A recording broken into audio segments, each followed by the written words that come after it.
CM योगी के दिल्ली दौरे का दूसरा दिन राष्ट्रपति मुर्मू से लेकर दिल्ली के एलजी तक को दिया गया महाकुंभ का न्योता। अमित शाह, राजनाथ सिंह, निर्मला सीतारमण और जेपी नड्डा से भी मिले योगी आदित्यनाथ। महाकुंभ के नियंत्रण पर सपा चीफ अखिलेश यादव बोले, कुंभ के लिए निमंत्रण नहीं दिया जाता, लोग खुद आते हैं, लेकिन वर्तमान सरकार अलग ही है। डिप्टी सीएम ब्रजेश पाठक ने अखिलेश यादव से अपील की, महाकुंभ में वो भी आएं, अपने पापों को धोएं और पुण्य कमाएं। आप संयोजक अरविंद केजरीवाल ने दिल्ली चुनाव अधिकारी को चिट्ठी लिखी, वोटरों की संख्या में असामान्य वृद्धि और नाम हटाए जाने को लेकर पत्र लिखा। अरविंद केजरीवाल का बीजेपी पर बड़ा आरोप, कहा बीजेपी ने वोट काटने के लिए आवेदन दिए, एक ही विधानसभा से 11,000 वोट काटे गए।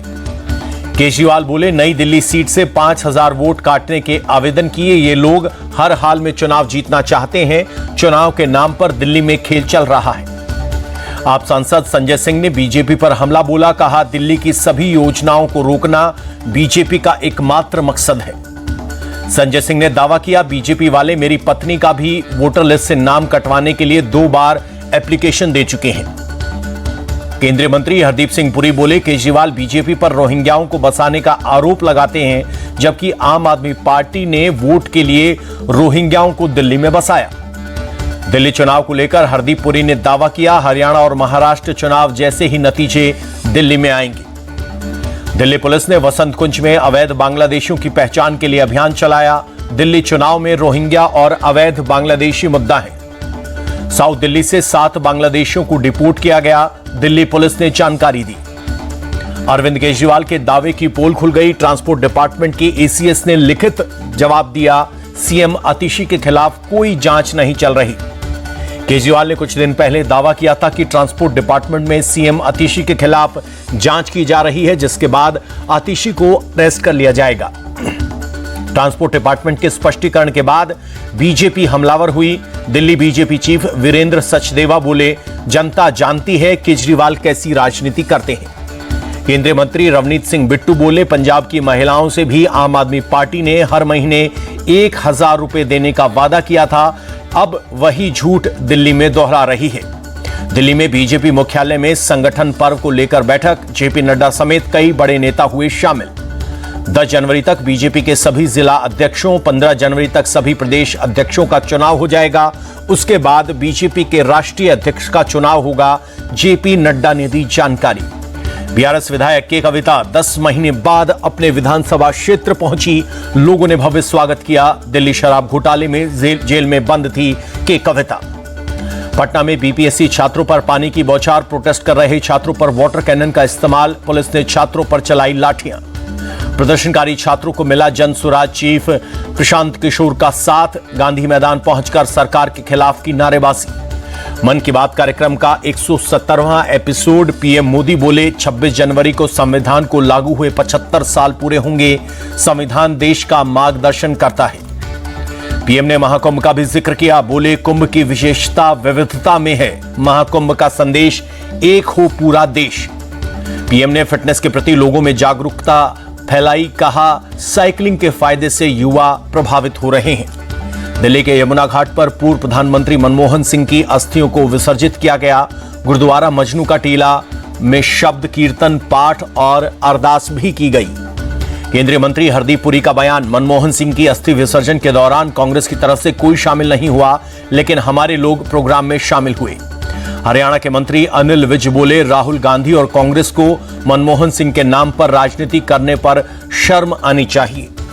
पूर्व प्रधानमंत्री पीवी नरसिम्हा राव के भाई मनोहर राव ने कांग्रेस को आईना दिखाया, कहा 20 साल पहले कांग्रेस ने अपने नेता नरसिम्हा राव को कितना सम्मान दिया, वो खुद देखें। इस साल जम्मू कश्मीर में 60% पाकिस्तानी आतंकियों का किया गया खात्मा, भारतीय सेना ने दी जानकारी।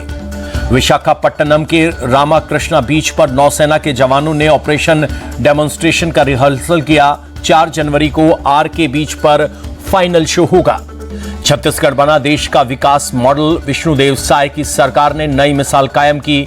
साय सरकार के रिफॉर्म से खुश होकर केंद्र सरकार ने 4400 करोड़ रुपए दिए। सीएम विष्णुदेव साय का बयान, केंद्र सरकार की तरफ से दिए गए पैसे हेल्थ इंफ्रास्ट्रक्चर को और मजबूत करने, 15 नए मेडिकल कॉलेज खोलने और नगर निकायों के आधुनिकीकरण पर खर्च किए जाएंगे। गैंगस्टर छोटा राजन को मुंबई की विशेष अदालत से राहत। 2008 में बिल्डर पर गोली चलवाने के आरोप में कोर्ट ने दोषमुक्त किया। पटना के महावीर मंदिर न्यास के सचिव आचार्य किशोर कुणाल का दिल का दौरा पड़ने से हुआ निधन। आचार्य किशोर कुणाल के निधन पर यूपी के सीएम योगी ने दुख जताया। कहा, उनका निधन सामाजिक धार्मिक क्षेत्र में अपूरणीय क्षति। पटना के गांधी मैदान पहुंचा बीपीएससी छात्रों का प्रोटेस्ट। मोबाइल की फ्लैश लाइट जलाकर जताया विरोध। नवी मुंबई इंटरनेशनल एयरपोर्ट पर कमर्शियल फ्लाइट की वैलिडेशन टेस्ट सफल। इंडिगो के एयरक्राफ्ट को वाटर कैनन सैल्यूट दिया गया। श्रीहरिकोटा से कल SLV C-60 रॉकेट लॉन्च किया जाएगा। तमिलनाडु सरकार ने त्रिवल्लुर के मछुआरों से समुद्र में न जाने की अपील की। त्रिची एयरपोर्ट पर कस्टम ने करीब 2500 जिंदा कछुओं को जब्त किया। एक यात्री ने कोलंबपुर से चॉकलेट के डिब्बे में छिपाकर लाया था। नोएडा के सेक्टर 20 में पुलिस और लुटेरे बदमाशों के बीच मुठभेड़। पुलिस ने बदमाशों के 5 से 4 तमंचे, 5 जिंदा कारतूस और 2 बाइक बरामद की। DLF तिराहे पर चेकिंग के दौरान पुलिस और बदमाशों में हुई मुठभेड़। सेक्टर 30 में चोरी की वारदात को अंजाम देकर लौट रहे थे बदमाश। पुलिस ने 2 लाख रुपए कैश जब्त किए। कानपुर के कर्नलगंज पुलिस ने साइबर क्राइम गिरोह का भांडाफोड़ किया। गैंग लीडर जावेद अख्तर और मोहम्मद स्वाहले पकड़े गए। बाकी सदस्यों की तलाश जारी। जावेद अख्तर के गैंग के सभी लड़के बीटेक पास आउट हैं। यूपी के कई जिलों में लोगों को यह गैंग निशाना बना चुका है। मेलबर्न टेस्ट के चौथे दिन का खेल खत्म हुआ। ऑस्ट्रेलिया ने 9 विकेट खोकर 228 रन बनाए। भारत पर 333 रनों की बढ़त। भारतीय गेंदबाजों के सामने ऑस्ट्रेलियाई बल्लेबाज ढेर। जसप्रीत बुमराह ने 4, मोहम्मद सिराज ने 3 और रविंद्र जडेजा ने 1 विकेट झटका। ऑस्ट्रेलिया की तरफ से दूसरी पारी में उस्मान ख्वाजा ने 21 रन बनाए। सैम कॉट्स ने 8 रन, स्टीव स्मिथ ने 13 और एलेक्स कैरी ने 2 रन बनाए। मानर्स लाबुशेन ने संकटमोचक पारी खेली। 139 गेंदों पर 70 रन बनाए। 7वें विकेट के लिए लाबुशेन कामिंस के बीच 57 रन की पार्टनरशिप हुई।